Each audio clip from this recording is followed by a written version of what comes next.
Welcome to the weekly Metals, Money, and Markets update for the week ending Friday, April 22nd, 2016, hosted by Mickey Fulp, the Mercenary Geologist, and for miningclips.com, I'm Eric Birch. Hello, Mickey. Hi, Eric. How are you? Fantastic.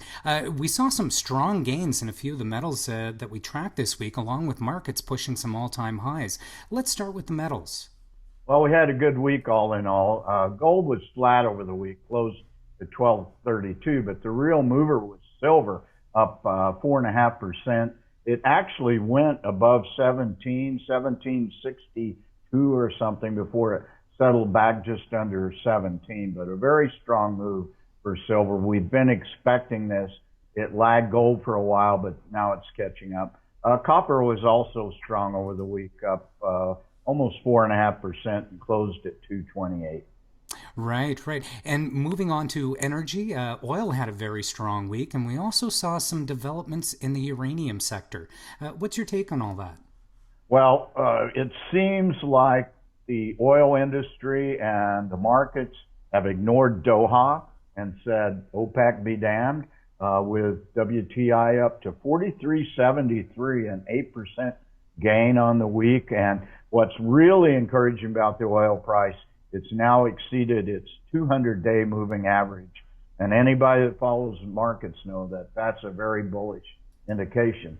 On the other hand, uranium continues to show weakness, just no short-term demand.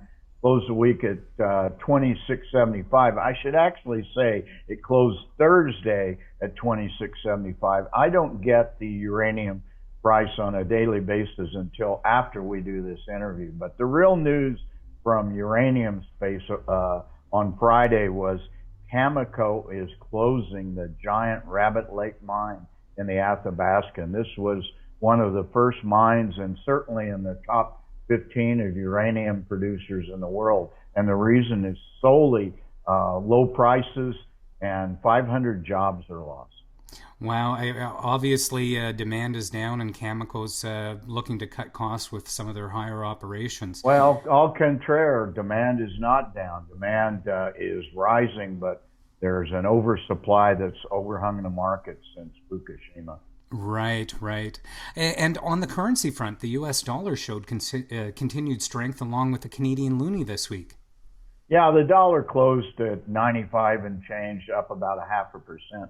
The real story here again is the loonie, up 1.3%, and that has totally to do with the price of oil. Your export revenues are so tied to oil, but it closes the week at almost 79 cents. That's good news for the Canadian economy. And moving on to markets, we saw major U.S. indices more or less in consolidation mode near the end of the week, but also at all-time highs. The real mover, though, was the TSX Venture Exchange. Well, the Dow and the S&P 500 are both pushing all-time highs, certainly yearly highs.